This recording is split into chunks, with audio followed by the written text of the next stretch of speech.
Space, the final frontier.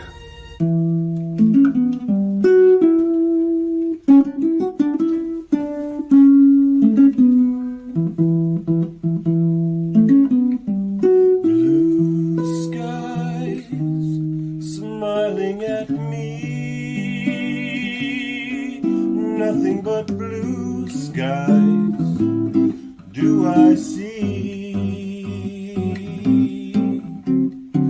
Never saw the sun shining so bright, never saw things going so right.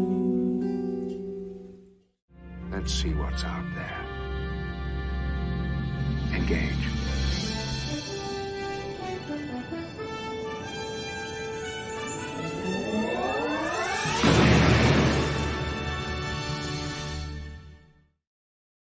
Hello and good evening. Star Trek The Next Generation, Season 1, Episode 9. The battle is over, and it has been since November 16th, 1987. But for this Tuesday, July 16th, 2024, we are just getting started with our review some almost 40 years later.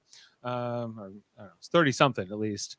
I'm Dave Maynard. We're here on a live stream here on Live Long and Podcast, Facebook, YouTube, Twitch. You might be listening to us the audio version or some other version in the future. And we're going to break this episode down for you tonight. We're going to talk all about it with an amazing panel.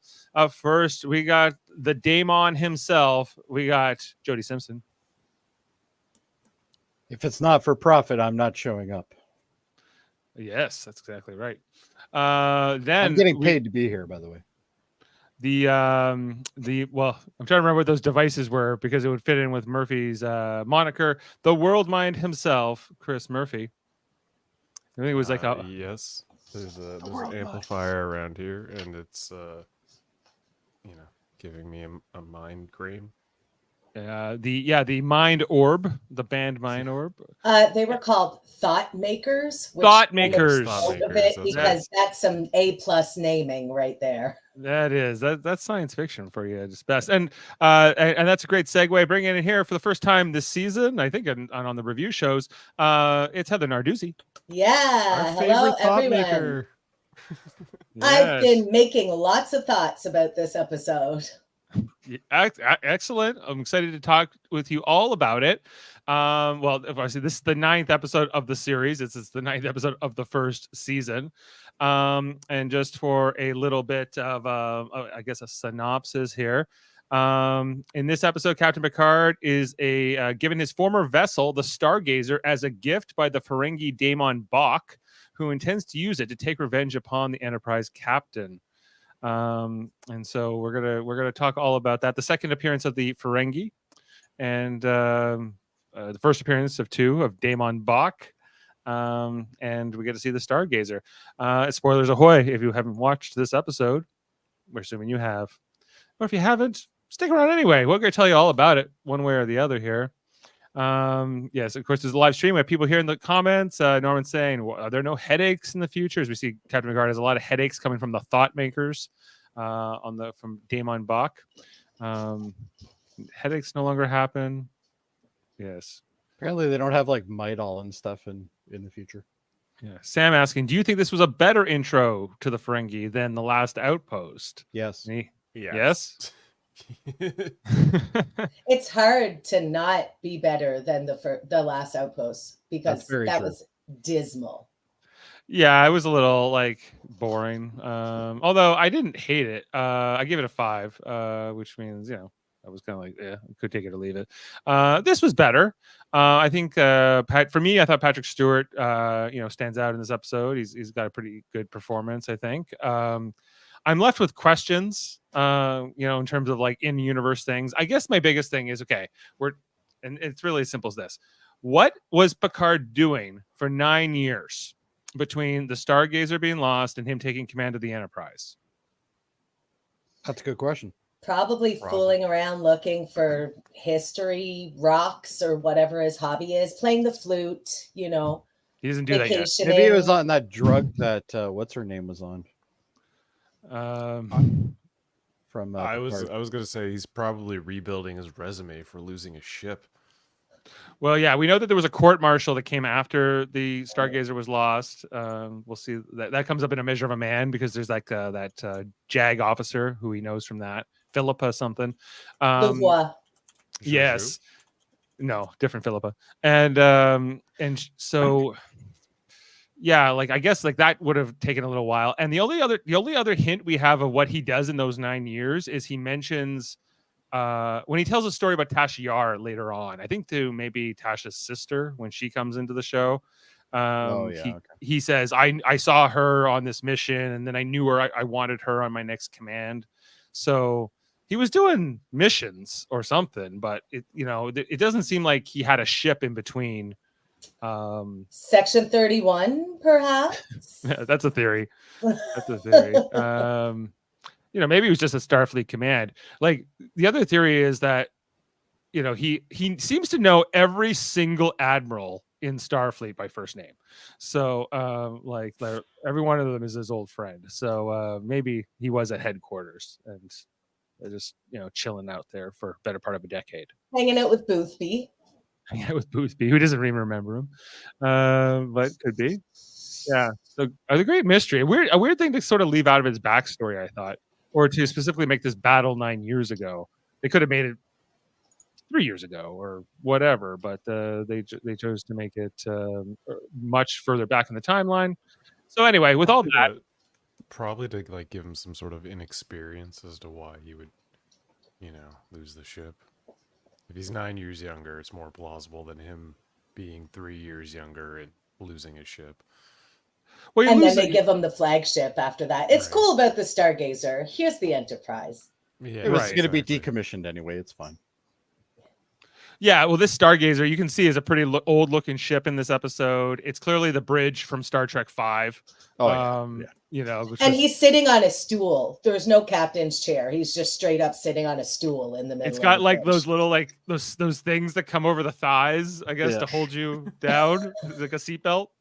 I thought those were actually like the armrests, but they're both. They're like both. Like it's like armrests that become like this like lap belt for certain like situations. The rides at Universal Canada, gotta strap in. You're on the Stargazer now, baby. Yeah, like we saw those in Star Trek 3 when they had the Excelsior. Remember that captain is chasing Captain Kirk is he still in the Enterprise? The space dock, and we see he's like, wait, do you see what this Excelsior class ship could do with its transwarp? And he puts like the things down over his lap there, and then but Scotty sabotaged the ship, and that was the only other time I could remember seeing that. But anyway, all that is sort of a lot of observations. Do we like this episode? I guess is my big question at this time. Jody, you first. I don't mind it. Like it's got a lot of like scenes in it, and especially if you're familiar with all the lore, like it doesn't line up to a lot of the lore that we know of, but overall I think it's a workable first season episode. Like it's certainly no all good things or anything like that, but it's all right. It's like it's all right. How do you feel about Damon Bach as a villain? Weak. Not Khan level. He wasn't menacing at all. Like you want kind of a menacing prophet. Yeah, well, and that's true. And I guess not very good Ferengi. We're getting more about the Ferengi in this episode than we did in the last one. So it's, I guess, in a way, I guess it's good. It's building. For a first season episode, it's not bad.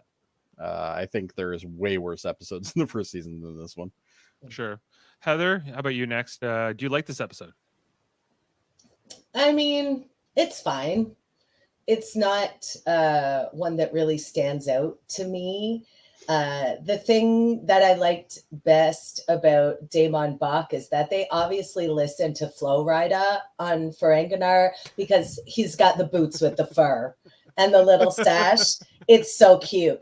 And they really spent all the budget on makeup and teeth because then they just got like dollar store sequins for the headdress. They're like, we'll just put this in the back. That's fine. They're not looking at the back of his head. It's fine. Just glue it. It's fine.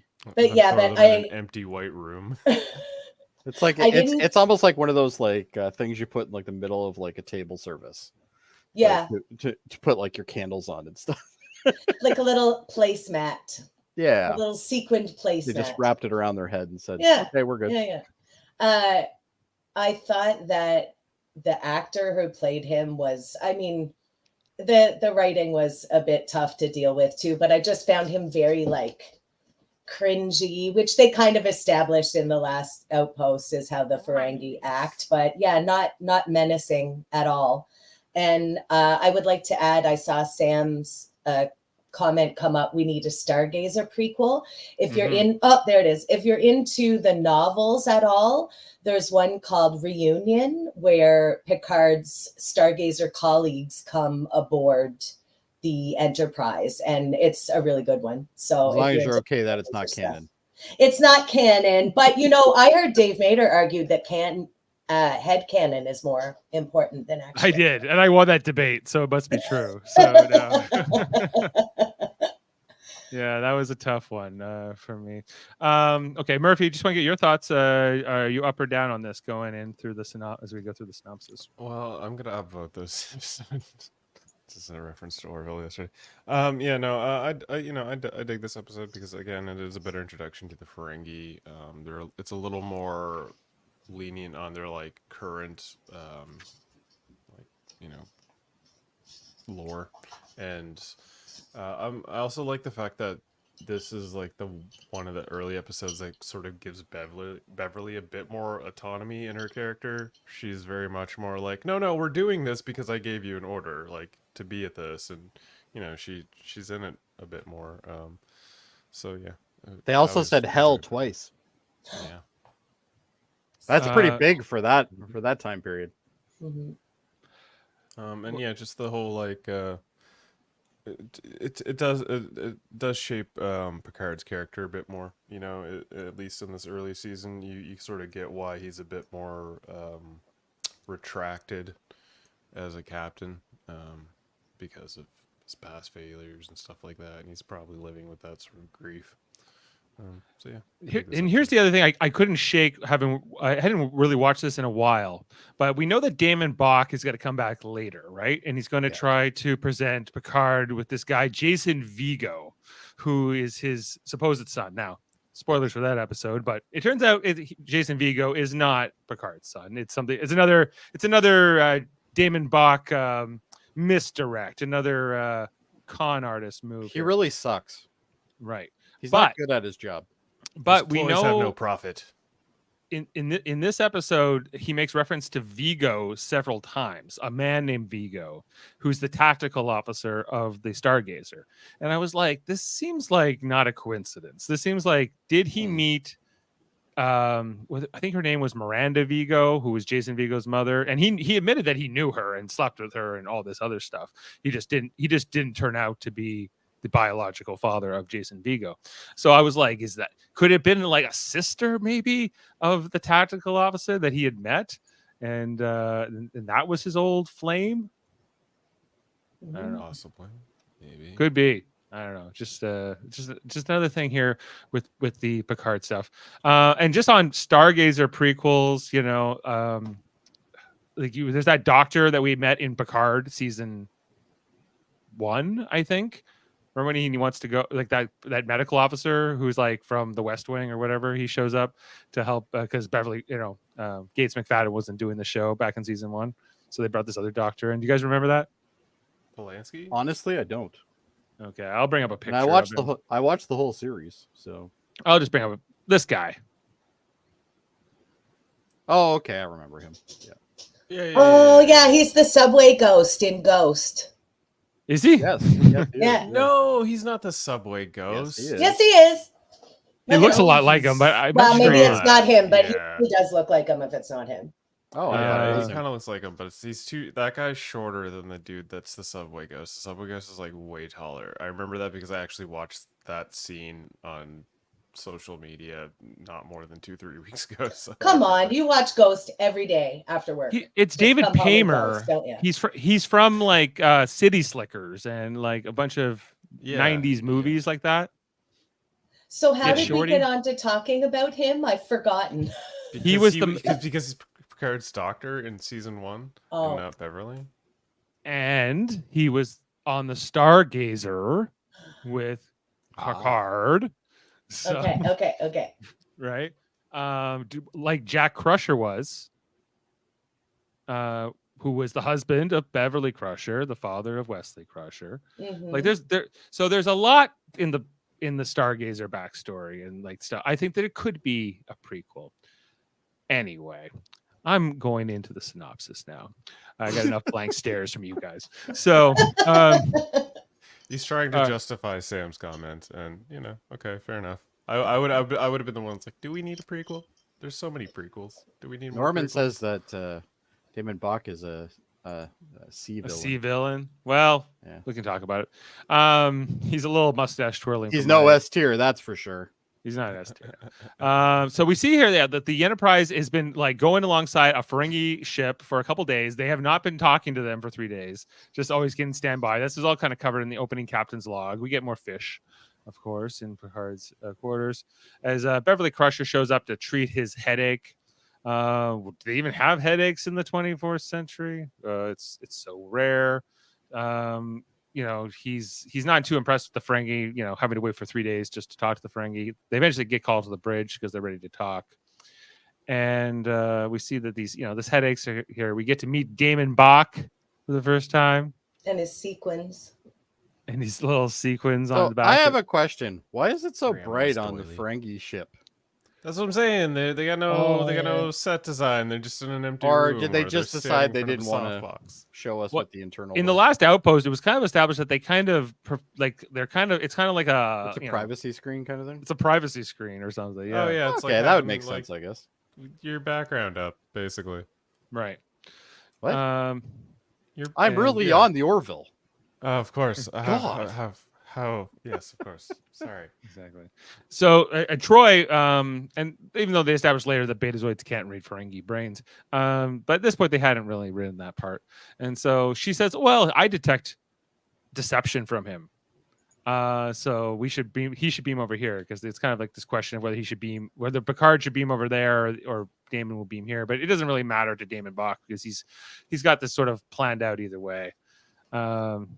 I'm sure this guy is completely, benign. He'll never do anything. He's on the up and up. He's on the up and up. He's completely legit.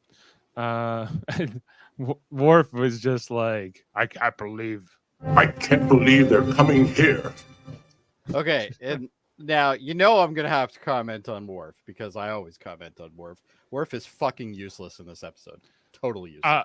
he brought Captain Picard's chest to his quarters. Oh well, that's handy. Well, he did something. He was useful. He helped clear the Stargazer. If anything, he actually hurt Picard because he brought the chest that had the thing in it. How about Tashiar, who didn't seem to want to inspect anything coming over She from at the least, Stargazer? she at least secured the Stargazer when they went over. But No, clearly tech not, because there was a mind probe in that chest. It's called a thought maker. It's fella. a thought maker. maker. Whatever. God, What what kind of show are you running here? I don't know. What kind I'm of going back to the security Orville. details Tasha running? That's my question. Anyway, so Not a that's good one. that's the whole teaser for the beginning of the episode. The Ferengi are going to beam over to the Enterprise, and they got something up their sleeve. But what are you going to do? As we Remember, head this in- crew already encountered them once, where they were using space lightsaber whips yes, and Mhm. trying to hurt them, but yet we're gonna let them out of the ship this time. yeah, they're trying to they're trying to establish diplomatic relations with them, but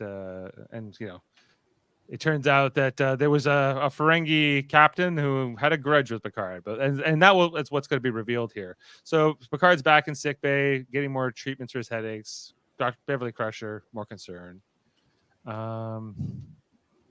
worried about this. Heads up to the bridge where Wesley says, "I'm detecting weird." Oh no, he's the one who detects the Stargazer approaching first. Eventually, yeah. Yeah, there's two moments in this episode where Wesley Crusher basically is the only one who knows what the hell's going on. Yeah, He they're talks the ones about- when he's talking to the women. He Yeah. even mentions here that he has boosted the efficiency of the long range sensors, and Data is like, "What?" I know. While I was watching it, I made a note about that, and also about the part where he says, "Well, I don't know much about brain scans, but blah blah blah," and like tells everything that's going on. And then after they leave, he goes, "You're welcome, ladies." Yeah, you're welcome, ladies. This is the kind of writing Adults. that made people hate the Wesley character. It's You know, true. like Will Wheaton was really doing his best with that, and come on, you made him an insufferable little know-it-all. And this is also a kid who starred in a major movie before this and did really well. So He's a Wesley Sue. Is this the introduction of that shirt? Like the I think love it this shirt. Yeah. And you know what? I've always loved the clothing that they put him in because it's hilarious. But I only realized, like, within the last few years, the 3 color stripes are the colors the colors of the division. Right. Yeah. Yeah, because now Okay, and then once I he's put an that together, I was honorary- like, how did I not notice that before? Yeah, It's he's very an- obvious. yeah, because now he's an acting ensign, I guess. So the idea is he's not actually in a proper uniform. I don't know. It's But he could go into any branch, and that's why he has all 3 colors. That's right. Oh. Although I don't know if like he doesn't have the comm badge even yet, so it's kind of like to me, it's not like clear. Yeah, they're like, this kid, we're not going to talk to this fucking kid. I don't know how you would know that this isn't just like a shirt he picked out of the closet, or He probably made it himself. He totally replicated He doesn't know it much himself. about brain scans or clothing making, but he still pulled it off. He knows about sweaters, Jody. Does anybody need a sweater? I have got more sweaters than you would believe. Yeah, exactly. Especially So- those thick ass ones that he was wearing later on. He was wearing some. So up until the 8 episodes before this, he's had some interesting sweaters going on. Oh yeah. Anyway, so Wesley kind of gets banished away because they're like a constellation class ship is coming at us. That's weird. It has no registry numbers. It's not answering hails, but they're dealing with this Ferengi thing, and so they got to deal with that matter first. So the Ferengi beam over, and their weird swirly beam-in effect here. That's a cool effect, though. Yeah, it's neat. It's different. It's different than the way Starfleet does Man, it. for those sure. boots. The boots with the fur, amazing. They are made for walking for sure. Mhm. Like, and the straps around the pants. I don't know. Like It's almost like uniform. somebody was like, what would Fred Flintstone wear to the lodge? It is a But little in Flintstone. future. Yeah. I much prefer the Ferengi uniform that comes later. It's more like a Yes. business suit, Me But too, this, yeah. this is they're still Actually, into this. I think Quark's outfit is probably one of the best ones. Yeah. Yeah. Quark has Quark's- a lot of cool clothes. Yeah. So we meet Damon Bach and his first officer, Kalago, I think is his name, and there's like another guy here, Rata maybe, who's in the beginning part here, and they're saying hello. They want to buy Data. How much will he be? But he's not for sale. He's secondhand merchandise. Do you know how much time they could have saved in this series if Data wasn't in it? Like, he causes a lot of shit, right? So maybe they should have saves way more That's shit. true. This I know, this I'm ship would have being been facetious. destroyed. But when you think about it, though, like, there's a lot of stuff that happened to them that was directly related to Data. Good and bad. He saved their ass too a bunch of times. Oh, So way and, more, yeah. And there was a lot of times, they would have not made it without Data. Sure.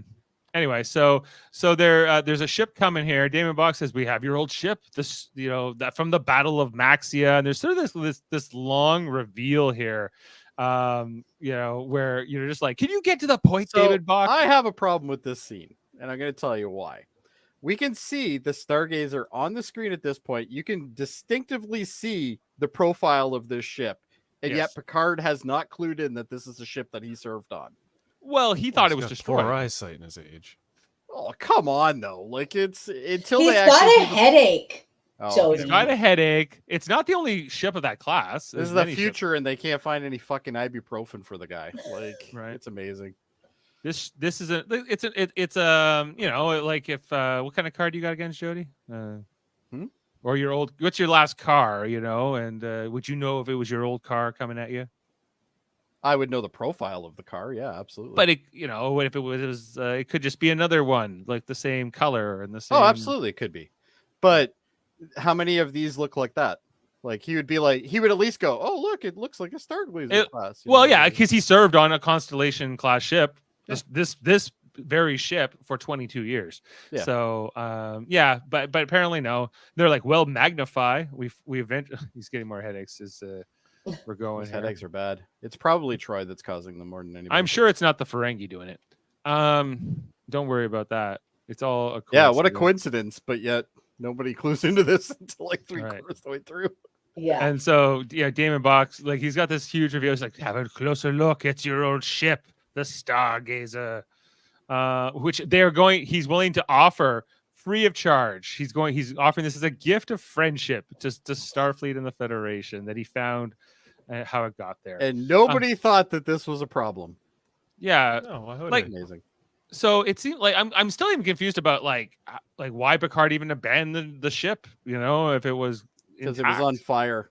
It was on fire, but it not enough that it was burned down. Probably the fire suppression system was on fire as well. And you can't fix it then. Okay. I believe I feel like they just alluded to the fact that they were in such a battle that the ship was like irreparable, so they had to. Well, they did get fired on survive. first, apparently. So Well, I guess the question is, we don't know the damage. how much did Damon Bach fix up this ship before he brought it back, for this little, because he's been working on this for 9 years. So I guess, there's potentially. Well, 9 years to source Federation parts. He must have been doing it like Johnny Cash, one piece at a time. Yeah. He went to the Jody School of Restoration, I guess. Yeah, quite the revenge plot, I gotta say. Anyway, Yeah, so now this is very elaborate. Yeah, Picard goes to sickbay in the next scene where they're still trying to get to the bottom of his headaches. Riker shows up, and then they end up going up to the conference lounge where Picard talks about this battle he had with the Ferengi, where but he didn't know it was a Ferengi ship, and that he was like, well, they wouldn't identify themselves, they wouldn't do this, but then we learned about the Picard maneuver. The Picard maneuver. A textbook thing, which he even shows us here with a ballpoint pen of all things. I thought this was going a completely different way when I saw this. Why does he have a ballpoint pen? That's also a very good question, come to think of it. It looks like it's spray painted gray, so you'll think it's like a stylus of the future. Maybe, yeah. I was like, what is he holding? And yeah, he's used it. It's probably on the stylus that like It's probably like a Jake Sisko digitizer uses for when he like writes, From the it's probably pad for like AutoCAD. I know what it is, guys. It's Picard's vape pen. It's just, Oh, it could be his vape pen. yeah. It To could work on also his be like a headaches. meat thermometer for kitchen work. Who knows? Could be a rectal thermometer too. Rectal thermometer. Yeah. So, He's really taking these migraines seriously. yes, he's willing to try anything. So, It's yeah. a suppository Twice a holder. day. Anyway, so then we head over to the Stargazer, which, by the way, this whole Constellation class ship, I'm like, why does this? You don't this one shot doesn't give it justice, but this class of ship has like 7 shuttle bays, and it's mostly shuttle bays, and I'm always like, why so many shuttle bays? What is troop transport? we see that it's registry number of like 29 something or other. It indicates that 2983, I think. this is an old ship. This is like by Picard, by the time of the Enterprise D, like this is probably would have been decommissioned by now. Probably didn't have many more Probably years should in have it. been decommissioned before he had it. Probably, yeah. You're talking an 80-year-old design, really. Yeah, basically. Like it seems like it's as old as Picard himself, if not older. Yeah. And so the ship, they're investigating it, Worf and all them. They get the power cells back on. They find his old logs, which even includes like, what Picard said at the time. I do like the computer screens in this one though. It looks like DOS. It looks like DOS. It does. And DOS was a thing at this time. Oh, totally. Oh yeah. But also, the music I supported and DOS back then. the music in this scene is very lets you know that this was made in 1987. It's so synth. It's like beep beep beep boop boop boop beep, do do do do do do, like yeah. And then the DOS heads up display on the computer. It's very much a product of its time. It gets better. It gets better on the show with some of like even the music and stuff. But yeah, they're still very much in this 80s era. It kind of gradually goes into 90s as we head into the later seasons. But yeah, we see Picard comes over with They Beverly didn't even Crusher. bother to clean the consoles, like a little bit of Windex or something. Yeah, These I would. Ferengies are assholes. Like, I kind of wish that because just with the whole backstory with Jack Crusher, I kind of wish that this was more of a thing for Beverly in this scene too, because she would have Yeah, presumably. because she would. Yeah, she's she like, would oh, know this the is where shit. my husband died. Cool, cool, cool. Anyway, you have a headache, Yeah, Picard? let's not talk about that or- right now. Right. Good point, Yeah, good but that's And point. it's not already that. established that her husband died. Yes, and the So, Picard was the like, one who was yeah, there when he died. That was and, definitely like, a missed and opportunity. the Picard Picard and Crusher know each other from those days. Yeah. So this all ties into that. Anyway, He's very but, formal for the first season, though. yeah. And Beverly Crusher gets not great And writing she's not- in this. Wow. Yeah. She's kind of a very one-dimensional character in this whole season. But Well, let's talk about Troy. My God, her lines Troy's are superpowers terrible in are this very episode. inconsistent. That's a whole other matter. But Yeah. you know, I don't even know how she got an acting job based on this. and like, you know, not to keep with the theme of the women here, but Tasha Yar may be the worst security chief I've seen. You know, so it's like Other than Worf. Other than Worf. Listen, so- Worf did get better when they gave him the metal sash. He couldn't do anything with that fabric sash. No, it was No not. power. It had no No. power. Yeah, exactly. That's a So good theory. so Picard goes to his old cabin here on the Stargazer, finds, like, you know, stuff he would have had to have left behind back 9 years ago.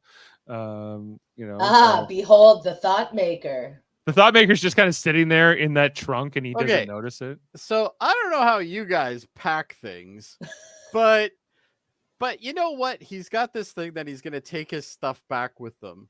How did that get in there, and why didn't he question it? He's clearly got uniforms in there now. Like, Right. okay, maybe No, this it's- was a footlocker. It's Okay. one thought maker and one uniform jacket is all that's in this bag. Okay, but I don't even know what to say. This is so stupid. Like I can understand if, like, the Ferengis, like, hid it in, like, the wall of this thing or something like that. Like, this is a real stretch. Like, how did they know he was going to use this box? I guess they just Damon Bach. He figures it all out. He even gets an attack here of the headaches, but he just thinks he's sick or under stress. So Yeah. you know, so we keep going here. We see Damon Bach in his evil lair, that it's not so brightly white behind him here, as you can see. Now, do you feel that this was too early to show us what was causing these headaches? No, because we all know. Like, we know they're behind it, but did we need to see it this early in the episode? I don't think we did. But anyway, I don't know. I Just an observation. just think I think I'm with Heather here, where it's so obvious that he's absolutely he's obvious. behind things here. You know, especially it's kind of even implied in that earlier scene where he wants to give the Stargazer for free, and the other Yes. Ferengi are like, "What are you doing? No profit?" You know, it's like, how could this be? There's like 3 times that are like, what do you mean free? Okay, fine. What free? And I would kind of freak do like this relationship that Riker and the first officer of the Ferengi ship, what's his name? Kazago.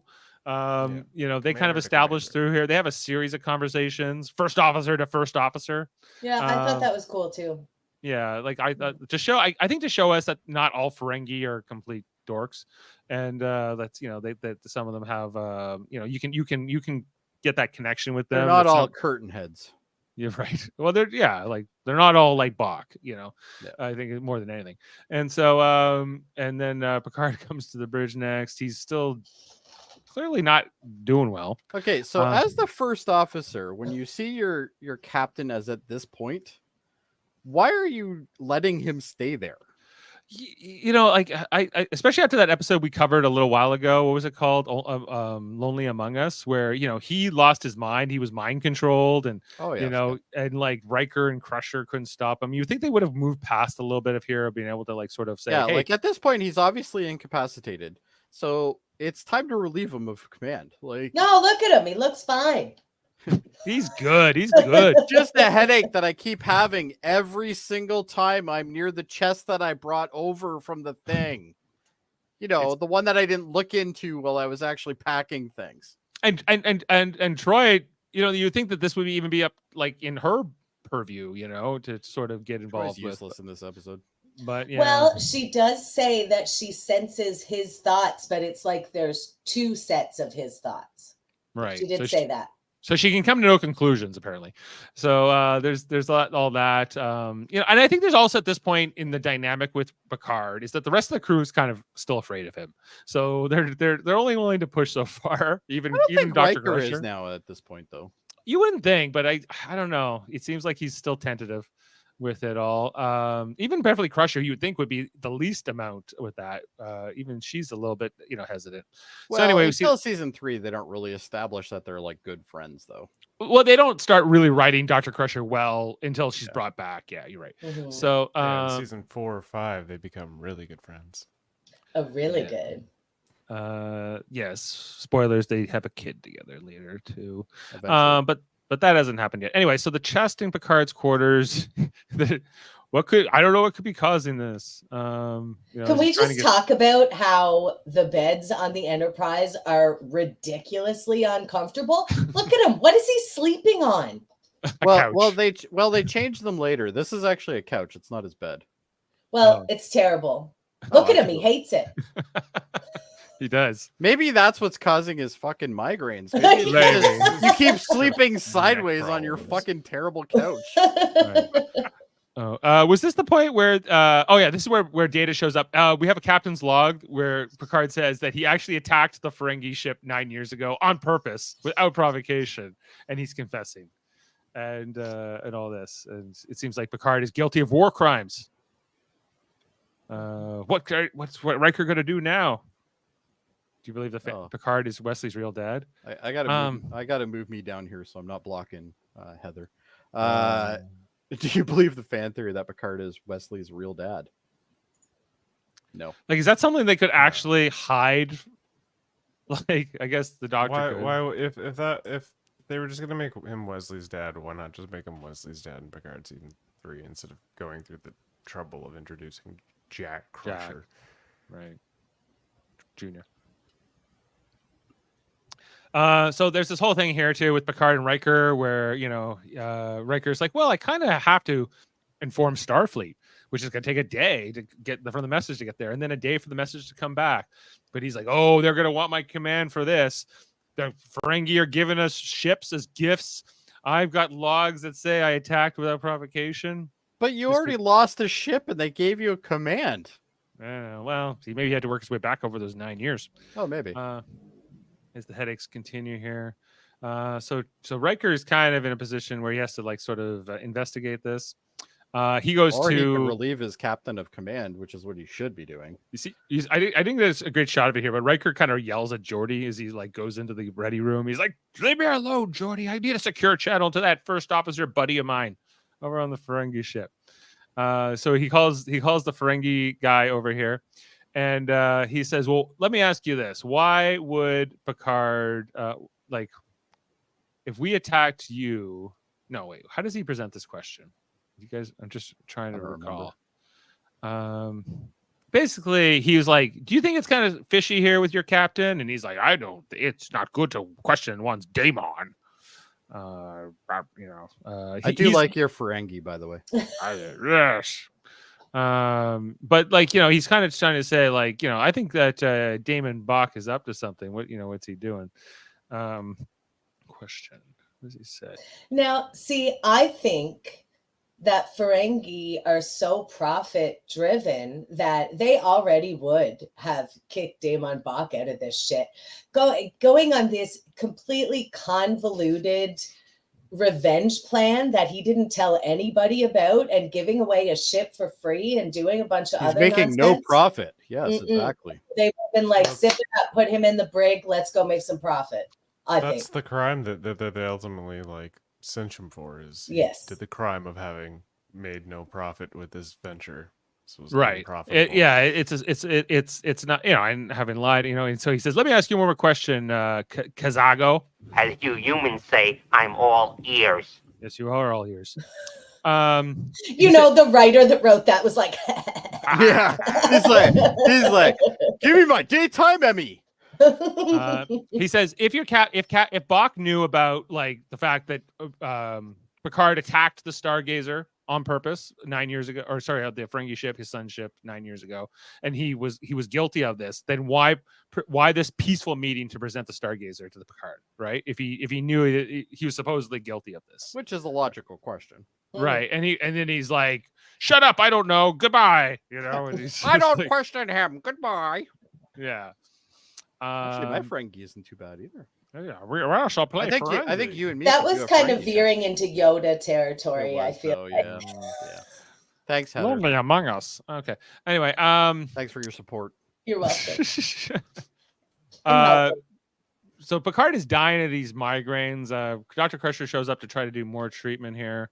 But, now that these logs are out, that he did all this stuff, and, Damon Buck is like pulling the strings more with his thought maker, causing more pain here. And, Picard's like, I don't know what I did. Maybe I made the wrong decision, How do I know I was in my right mind? How do I know I'm in my right mind now? Yeah, he's losing. How do his I know I'm mind. in my right mind? How do I know I'm in my right mind? Anyway, so so Dr. Crusher gives him a hypo spray, tries to give him some stuff to go to sleep here. She tucks him into bed, and turns out the lights, but for Picard, it's not gonna be that easy because he's in that room with the chest with the thought maker thing, and Damon Bach is up to no good here as he continues his evil ways. We see all these before they had the budget to put the little flashing LEDs on the thing. Yes. Yeah, no flashing LEDs. Little Legos hot glued to his head. Right. Yeah, something like that. Exactly. They are basically like like little Legos. Also, all the little medical devices that Crusher was using, I noticed that None they of all them light kind of up. look like Tic Tac boxes. Yeah. They probably are. And then he wakes up here. You see here that the ghosts of the Stargazer crew, appear in his quarters. So this is the one scene that I think they actually did really well. I like the fact that they used his quarters and then overlapped it with the people. Yeah, I thought that was really visually. That's really cool. I think he sits in that chair in the middle of the room, like it's the captain's chair. Yeah, and exactly. it's right, and there's and he's living it out in his head, right? Like it's. Right. See, I didn't get that. I didn't realize it was meant to be his quarters. That's why I said earlier, there's not even like a captain's chair. He's sitting on a stool in the middle of the bridge. I was thinking this was meant to be the bridge of the Stargazer. Well, he still has a shitty chair when he's actually on the Stargazer. Yeah. It's not much better of a chair, but that's right. why we were talking about the things that flip over. Right. Yeah. Yeah. I wasn't sure what y'all were on about, but I just let you go on with it. Fair enough. So I see all the crew here, including many mentions of Vigo, and then back up on Is he a Carpathian? He is Vigo. Okay. Anyway, so Data says, anyway, so I've analyzed the log, where Picard says he's guilty of war crimes, and Data's like, one of these is fake and one of them is real, and then Jordy's like, yeah, the one from the Stargazer is the fake one. He goes, yeah, that's one of them. Yeah, like what fucking where? Who the hell wrote that?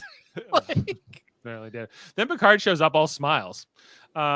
He's the captain of the ship. He's having a great night's sleep here. See, I thought he got a happy ending, but I couldn't. Dr. Crusher shows up and says, "What the hell? I thought I put you in bed." I thought I put you in bed. Anyway, so he sends Data and Geordi away, and Dr. Crusher under duress. He wants to talk to Commander Riker. I like how she says under duress, like that means any fucking difference to them anyway. It's like whatever. Right. Go and home, then Beverly. He talks to Riker and he's like, "Hey, I want you to cut the tractor beam on the Stargazer." And he goes, "What?" He goes, "Yeah, I want you to cut it because they technically the Stargazer is going to keep going with its own inertia. So did you miss the lecture on tractor beam power conservation?" Yeah. What the hell was that? Never not to only be that, the spoken amount again. of fucking lights that are always on this ship is insane. This would make a middle-aged father mental, having to pay the bill on this. Just check the thermostat. Combustion engine that's forever going. Isn't power just That's what the warp core is for. They have kind of unlimited power, but yeah, it's not unlimited, but I don't think a tractor beam is doing too much. Anyway, so then we see Picard's not quite right. We see here's where they turn off the tractor beam on the Stargazer. But so remember, he's still in charge of an investigation. Of an investigation. Not only that, he's also the flagship of the Federation. He still has full armament capability, but nobody bothers to question any of this. It's like, no, okay, he's fine. He's fine. Anyway, let's have a look at his neural scan. Is not quite showing Beverly Crusher and Deanna Troi what they need to know here, but who's to the rescue? And the line that Troy says in this is absolutely terrible, and I can't remember what it is now. I should have wrote it down. I can try to see. It was like right at the beginning.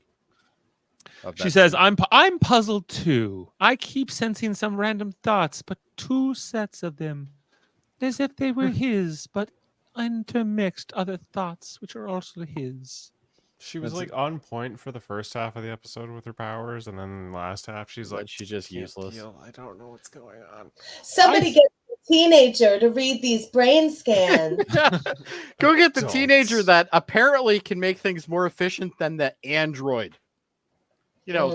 The guy that's infinitely got more wisdom than Wesley, but like even Dr. Crusher is so unimpressed with Wesley. Yeah, she's just like, "Fucking, you're my kid. What a nerd." Oh, the boy here to tell me everything. Shut up, Wesley.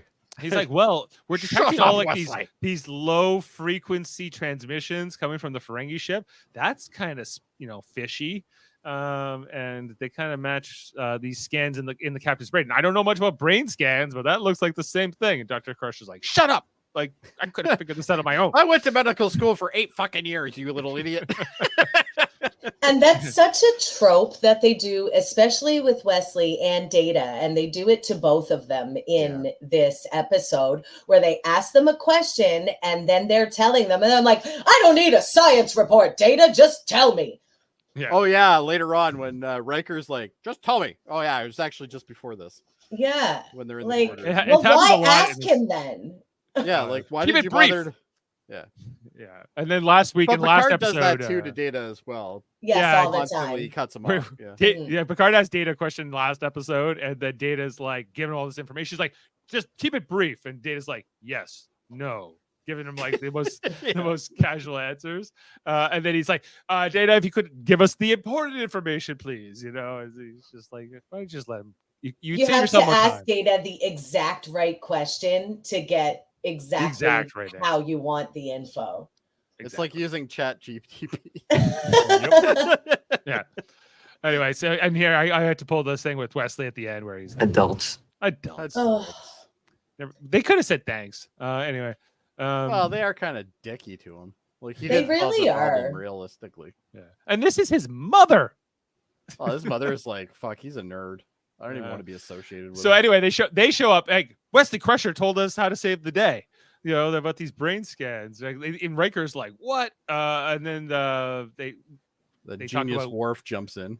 They do a scan here, and they're like, we're detecting those frequencies coming from Captain Picard's quarters. Didn't something come over from the Stargazer? Yeah, Worf brought it over. It's all Worf's fault, really. It's all Worf. It's always Worf's fault. Okay, fine. Fucking It's Worf. Worf's fault. All right, and then so we see here that they can't. What's also happened here is Captain Picard is beamed over to the Stargazer somehow. Can I ask on a his own. question? Mhm. Why do we have to label the helm? I know, and tactical was also labeled. Oh, was it? I didn't see that. Yes, tactical. Like, is this like the Fisher Price, first, It's Dad's my first starship. Yeah. What if you're an alien species that doesn't read English? But why would they need to know what the helm is? It's a design choice. I don't know. So Wow, anyway, he just like showed up there. yeah, maybe with those beaming abilities. Yeah, so he's on the Stargazer bridge, and guess who's here? Damon Bach with his Thought maker. He reveals he's the father of the commander he killed 9 years ago. Who he's torturing Picard with this device. We see here that the Stargazer is now moving. Yeah, this is kind of the exposition where they figure it out, and now the Stargazer is moving on its own power. Why would they know that Damon Bach was on that ship? I don't know. How was he able to beam out with the shields up? Is the other question. The Thought Maker. The The thought. Thought It's Maker the helped Thought him do Maker. it. Yeah, the thought It's maker like, helps him. Do it's like everything. Mentos. It does everything. Yeah. Yeah. So anyway, we gotta like Mentos, the Thought Maker. I'd say that Damon Bach is the most Bond villain of all of these villains, Star Trek villains that have come along. Whereas he's like, and my evil plan that you never would have suspected is actually this. You know,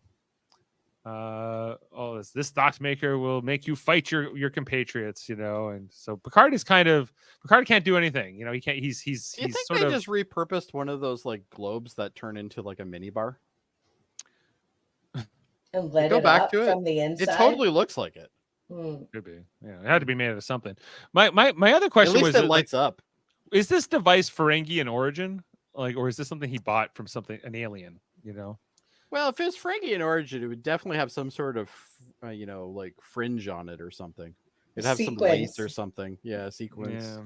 Like the design on the bottom part makes me think it is Ferengi, because Ferengi does often have like this spherical bar kind of shape. things, yeah. But Oh, it's like a discount Bajoran orb. Oh, maybe. maybe the Ferengi would like a discount. So so David Bach beams away here somehow with the Thought Maker's powers. Now it's like Riker in a much superior ship against the Stargazer. This shouldn't even be a fight, but between these two ships, but because Picard has this Picard maneuver, we're led to believe that Picard, even at the command of a ship with no crew, can give the Well, the Enterprise Ferengi made it D. so he can just fly it. Yeah, he made it so that he doesn't need It's a all crew. voice commanded. And And we know how maybe- much, and we know how well that works. Whenever I ask Google to take me to a location and it has no fucking idea what I just said. Yeah, But, like I don't like. It's not quite the same as like when the Reliant fought the Enterprise 1701 back in Wrath of Khan. You know, I think this is a little bit more of a mismatch. Yeah. But anyway, they found like the Mind Thought Maker, whatever hell it's called, and I think this And is Jordy's like, I'm gonna use my eyes. yeah. They're always trying to use like in this first season. Like Really now I'm peer noticing at that it. they try to find any reason for Jody's visor to become useful. What, in the what was mission. that, Murphy? I just gotta really peer at it, you know. Yeah, I'll just I'm keep good. looking at it. Good I'm glance. gonna really give it a good look. There's so many wires inside of it, guys. It's very complicated. It's very. This looks like it's runs on some form of electricity. Okay. If And the then, light didn't give it away. He calls over to Kazago, who he's like, look at this Thought Maker thing. Do you know what this is? And he's like, that's an illegal device. How'd you get it? He's like, come on. Do you think that we brought this, or do you think David Bach brought this? He's like, Technically, they did. Worf well, brought technically, they did bring it from the Stargazer, but Worf brought yeah. it, technically. technically, but I think Kazago's like, this is not good. There's no profit here. There's no profit here. I'm gonna have to, answer to the Grand Nagus when I get back. So I, can't go this. Where's Hoshi? Wrong series. She is long dead at this point. She's dead at this point. Yeah, for like a while. Spoiler. Oh, we should have put the spoiler alert up. Yeah. Anyway, so then Picard now mind controlled on the Stargazer bridge. He's like, he thinks that the Enterprise is that ship, the Damon Bach's son was commanding all those years ago. He's like, you don't attack us. You identify or we'll defend ourselves. And he's like, get the shields online. And he's like giving all these like orders to like ghosts, See, Heather's right though. He does look like he's sitting on a stool. He does. Yeah. But that is the same bridge that like I think Shatner and all them had in Star Trek 5, Yeah, I think it is, yeah. Right. Anyway, just like a little bit redressed. Anyway, so then the Picard's getting ready to do his Picard maneuver. He's getting, get everything ready, get the torpedoes ready, damn it, man. Vigo, what's up? He's like, oh, we're ready to go, sir. He's like, great, we're gonna take him down. Troy's like, later we'll go back in time and take on those Ghostbusters. Exactly. So he goes, Data, find what's the counter to the Picard maneuver? He goes, there is none. He goes, let's devise one now. Okay, I have a problem with this too because Data can calculate pretty quick. So when he asked that question, why didn't he start calculating then? He had to be told to actually do it. Yeah, well, that's sometimes the issue with Data is that he's kind of doesn't have any sort of Data's just like intuition. Maybe he's does- still like mad about ChatGPT. being told to shut up earlier. Probably. Didn't want a computer science lesson. Fine. Yeah, We'll Fine. give you. Go fuck yourself. You figure it out yourself, He's buddy. quiet quitting. Yeah, exactly. He's rage quitting. Anyway, so then so he says, okay, well, we have relieved Damon Bach of command, first officer to first officer, and he's like, this is a Federation matter now, so bye. Yeah. It's kinda- It's like, this is your Bye. fucking problem now. yeah, not our problem. See ya. And it's We're kind of going like to Deep Space Nine. So now it's Riker versus Picard, and he's like, I got an idea. Even though that this Picard maneuver is going to, because if you go to warp and there's going to seem to be 2 stargazers there, he's like, we'll be able to follow the gases, and then we'll know which one's real. And he's like, that will give us a target to Blow our captain to bits. blow our captain to Blow bits. our He's like, captain to bits. and he's like, well, not really. We have a tractor beam. We can just like grab the ship in the tractor beam. He's like, oh, okay. Let's do that then. And so that's kind I of like this that Riker says, I hope you're right, Data. And Data goes, no question of it, sir.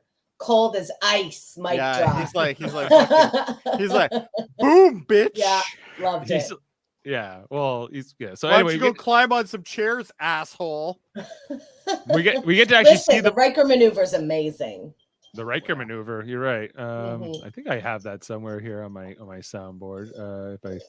Because Jody calls that out in Star Trek Insurrection, which is Jody's favorite Star Trek movie. It is if the you only didn't know. good line in that entire fucking movie. Listen, We're I'm not getting fighting with started you on this about again. this, Jody. All Let's right? carry on with this review. All right, let's Right. do that, even though you're wrong.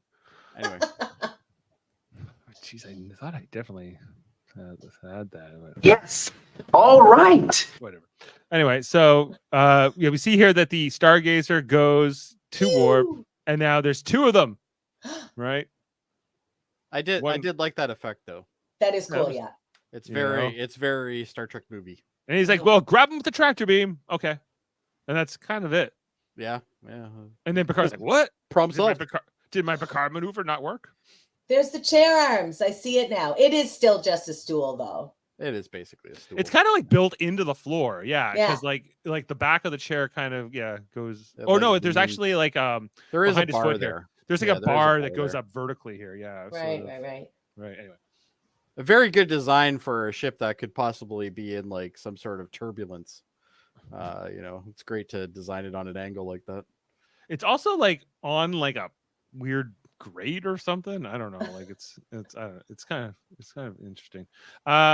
Anyway, so this is where Riker's like, it's me, you're number 1. He's like, are you Vigo?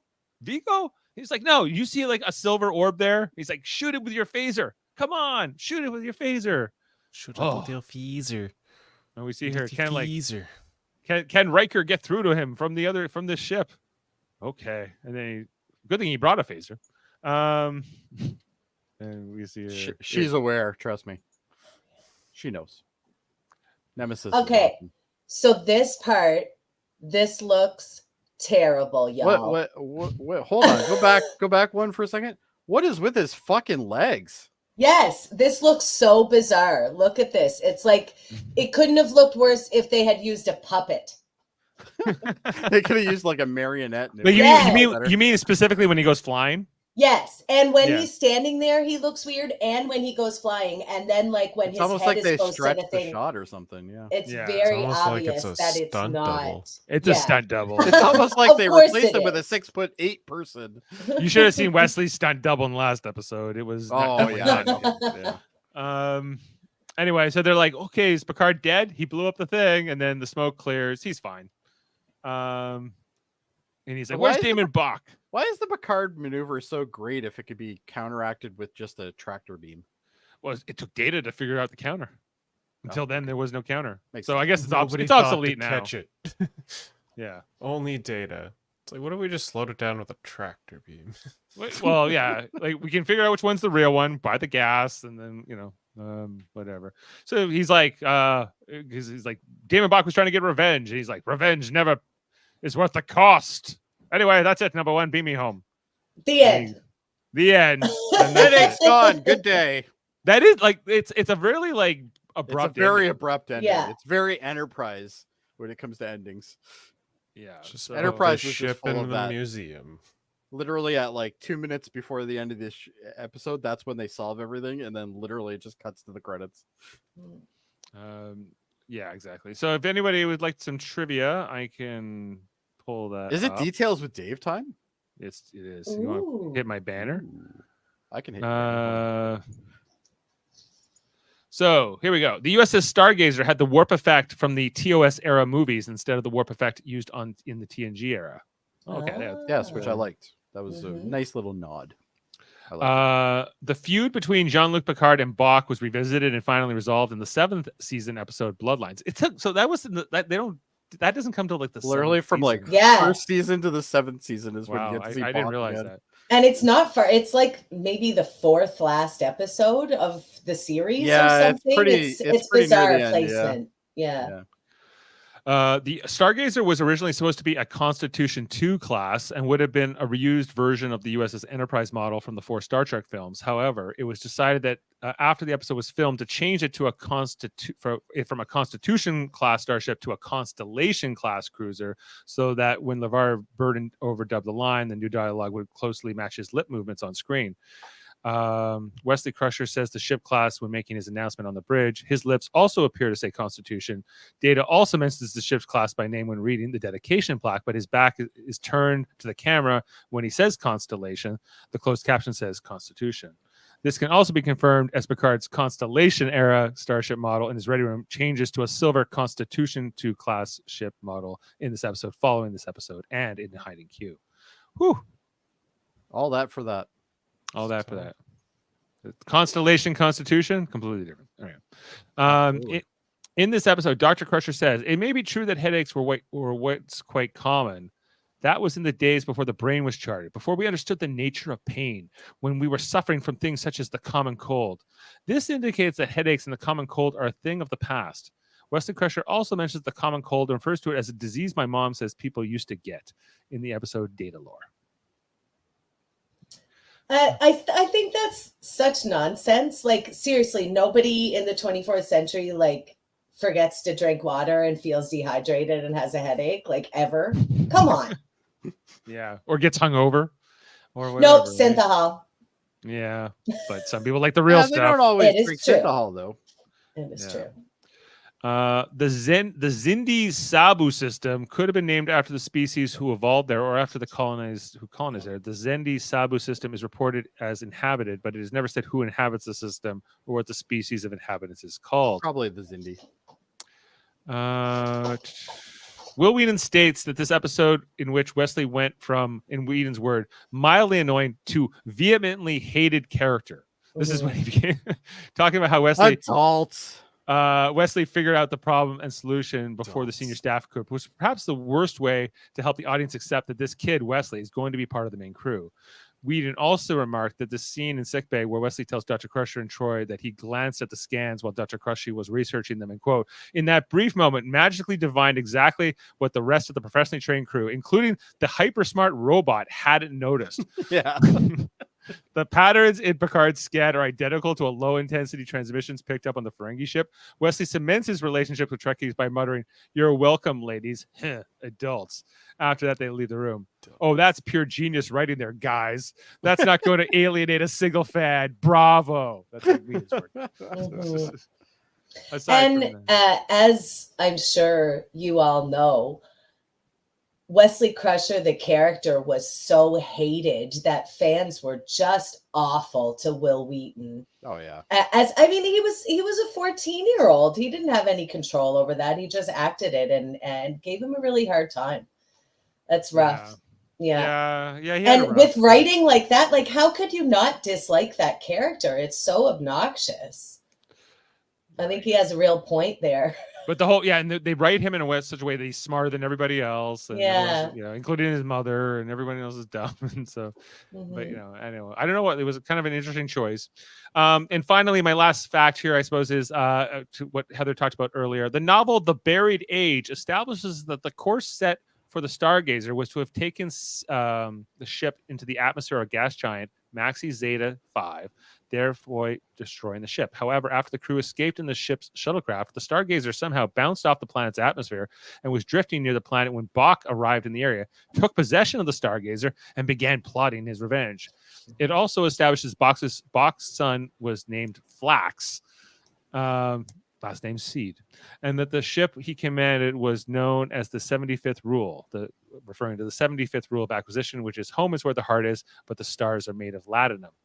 The 75th Rule was conducting a survey of the system, discovering massive wealths of dilithium and other precious metals before the Stargazer arrived in the system on its own survey mission.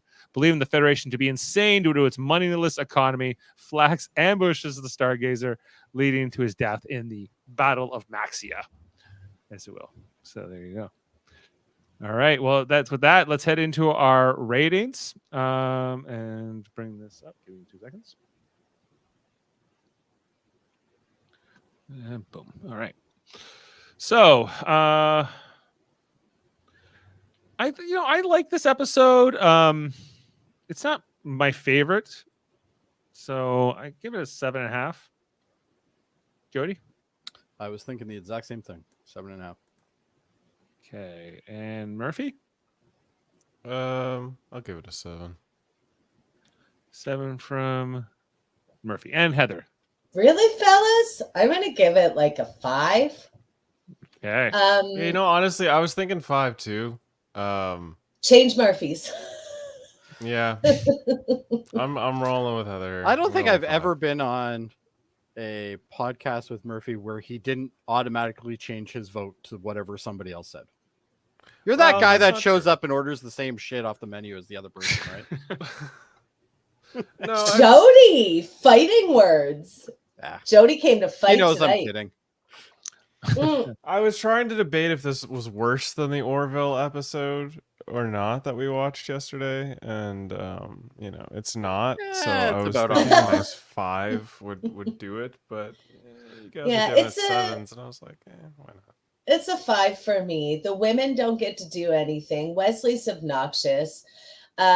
Worf doesn't have a cool stash yet. The Thought Maker is so stupid.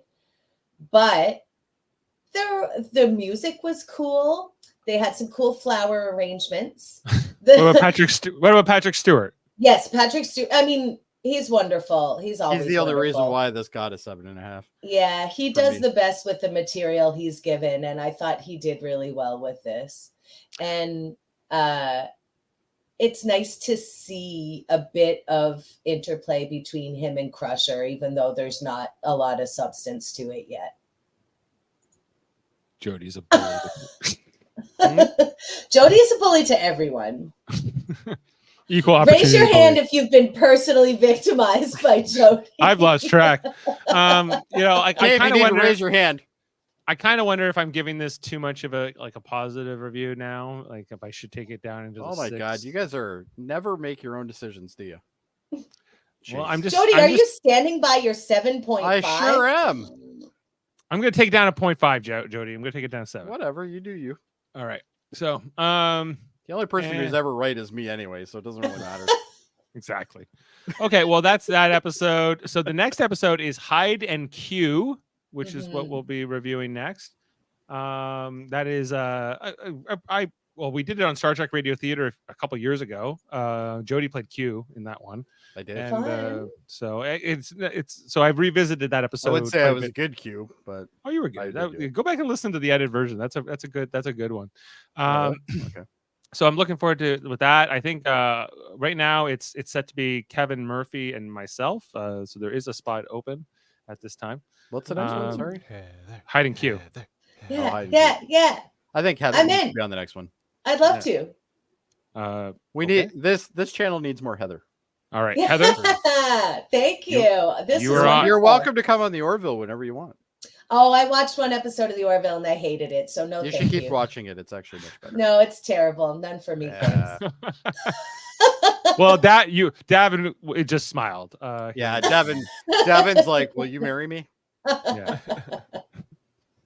My dad will not be on the next one, Sam, but I think we're gonna bring my dad back for the big goodbye or something like that. That would That's be a good fun for one. him. Yeah, that'd be a Yeah. good one for him. There's an episode later this season that I thought, would be up his alley. So yeah, we got all that coming up. Anyway, so that's a wrap on The Battle. We check out the Orville podcast. It isn't. I like it. Heather doesn't like it, and Davin doesn't like it. And I don't know. Murphy kind of. Does Davin like anything except Deep Space Nine? Like, really? All right. So here's the quick primer on what he likes. Okay. Does it have Worf? If so, it's a 10. Does it have Ferengi? If so, it's at least an 8. Mm-hmm. Okay. Is it a DS9 episode? Then it's at least an 8.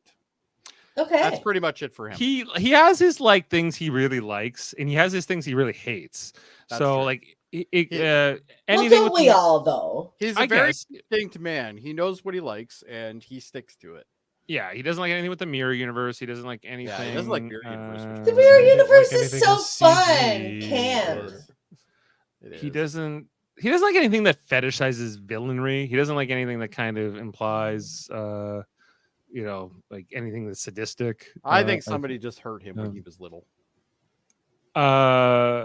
Maybe, I don't know. And so, but yeah, he doesn't like Seth MacFarlane, so he doesn't like. Oh, he hates Seth MacFarlane. Same. All right. So anyway, but if you do want to check out our reviews of that show, check that out Mondays.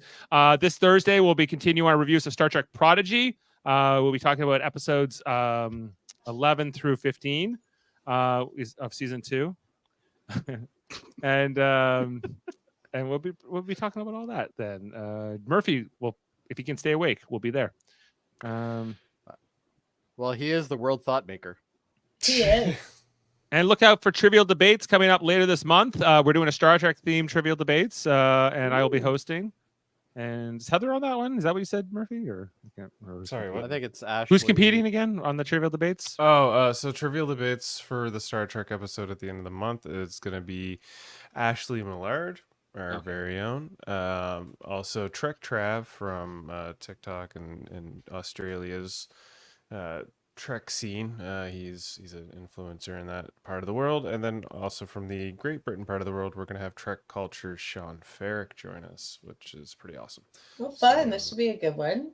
Yeah. So I'm looking forward to it. You know what, Heather? If we're not on it, it doesn't get good reviews. That's how it goes sometimes. I'm going to get Heather Narduzzi on some Trivial Debate soon. Trivial Debate. I will be there if you want me there. Look out for all of our podcasts and the United Federation of Podcasts as well. Like Hold Up, and we'll play all the little clips here at the end. They're fine, but they're not as good because I'm not on them. Yeah. Well, and Heather's not on. Anyway, with that note, I'll say goodnight for everybody. Thank you to Heather, Jody, Murphy, and everyone in the comments, and we'll see you next time for what are we doing? Hide and Q. And we'll leave you with this quote. The Picard maneuver. What is the defense against that data? There is no defense, sir. Then devise one. Fast. Yes, there is. Beam up some Star Trek content with Live Long and Podcast. Tune in to X-Rated, the X-Men animated review show. Artistic interviews with graphic histories. A roundtable movie discussion with Hey, did you see this one? And movie reviews with Hold Up, a movie podcast. And while you're at it, spin a few records with Eamon on Track. Watch us duke it out on Trivial Debates. And let's chat about TV with the Super Mater Brothers. It's all here on the United Federation of Podcasts.